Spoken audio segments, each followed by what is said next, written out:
News network में दोस्तों आपका स्वागत है। मैं हूं आपके साथ राशिद जहीर। बहुत बड़े पत्रकार की ज़बानी जो खास करके उत्तर प्रदेश में बारीक नज़र रखते हैं, और उनके बारे में अगर मैं आपसे यूं कहूं कि उनका अगर आपको मैं थोड़ा सा बताऊं कि वो हैं क्या, यूपी टाइम्स के हेड हैं और नोएडा मीडिया क्लब के प्रेसिडेंट भी रहे हैं और अमर उजाला, दैनिक जागरण और बाकायदा उनको संभाला है, नोएडा से ताल्लुक़ है और यूपी उत्तर प्रदेश की राजनीति को बड़ा बखूबी समझते हैं।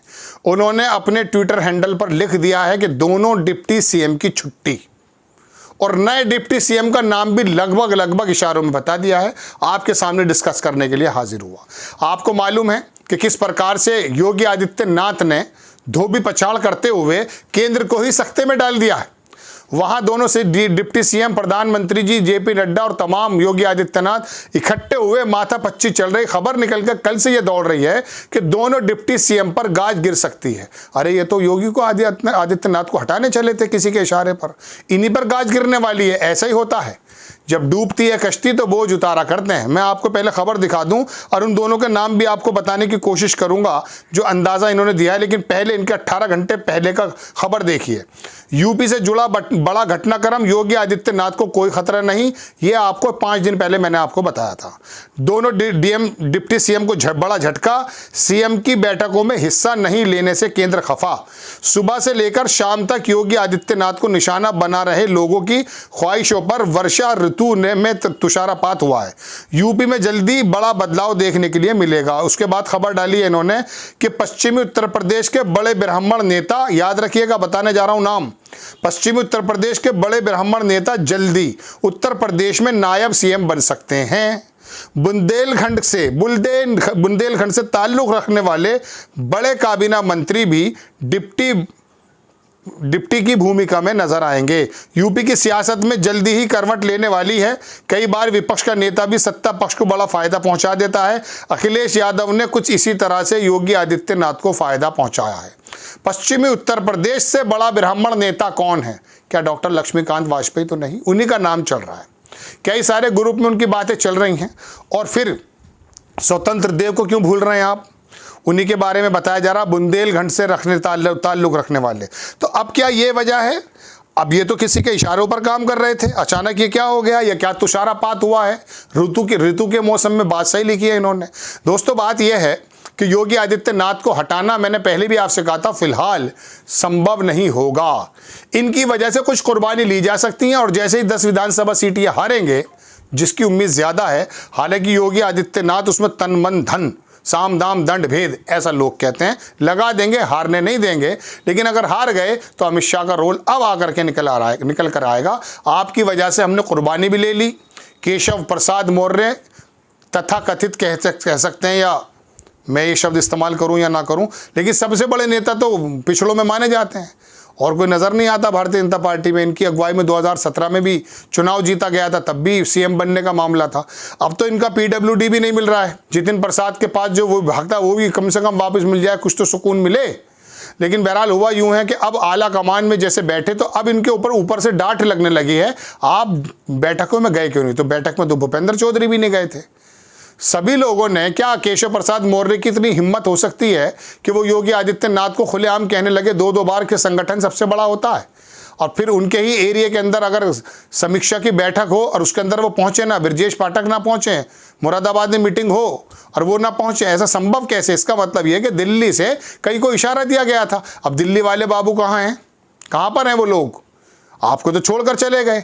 योगी आदित्यनाथ ने किसी भी तरह से अपने हिंदुत्व के बल पर आला कमान को बता दिया कि आप मुझे कल्याण सिंह ना समझें, मेरा जाना बड़ा मुश्किल हो जाएगा। वजह उसकी यह है कि एक परसेप्शन सेट किया हुआ है योगी आदित्यनाथ ने। खुद तो ईमानदार व्यक्ति हैं, इसमें कोई दो राय नहीं है।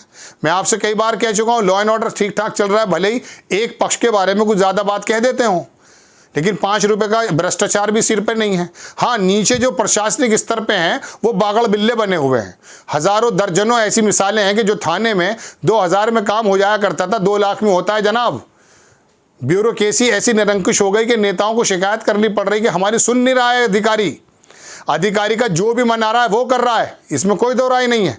आपने अगर अधिकारी को फ्री हैंड छोड़ा है तो ये जो सामाजिक संगठन और लोगों से चुने हुए प्रतिनिधि हैं, इनका मूल्य क्या है?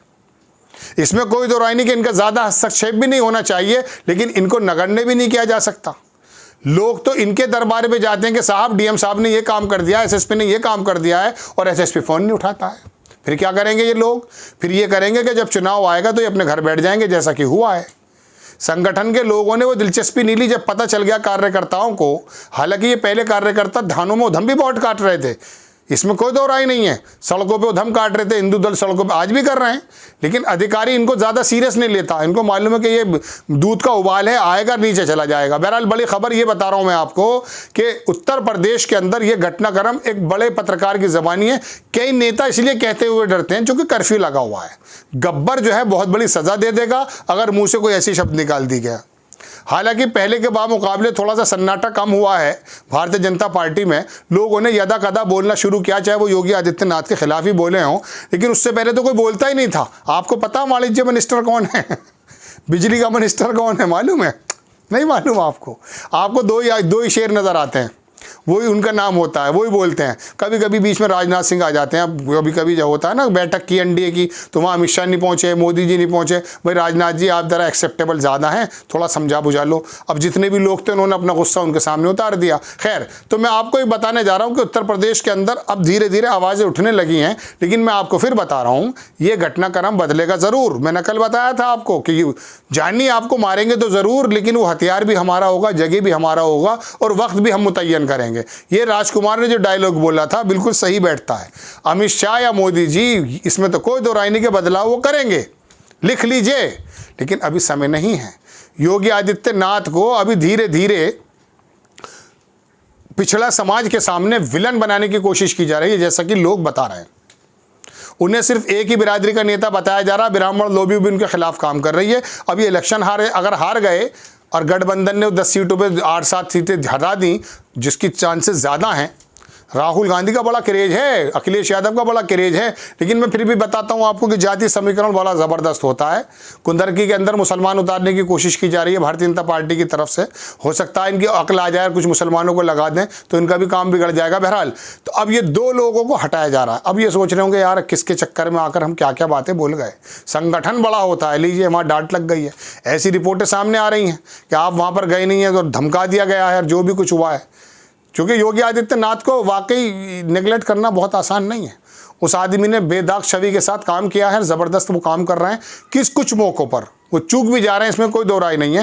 लेकिन बहरहाल 2 नए डिप्टी सीएम, पश्चिम से फिर दोबारा से एक पंडित चेहरा, ब्राह्मण चेहरा, डॉक्टर लक्ष्मीकांत वाजपेयी, ज़बरदस्त नेता, शानदार नेता, लाजवाब नेता, कायदे के बोलने वाले, शानदार अपनी बातों को रखने वाले, और पुराने संगठन से जुड़े रहे, आरएसएस से जुड़े रहे लोगों के। और इतने सादा, हमारे चूंकि मेरे शहर से ताल्लुक़ रखते हैं तो आधा मिनट और बता दूं, स्कूटर से चले जा रहे हैं, पीछे गनर बैठा खुद चला के जा रहे हैं।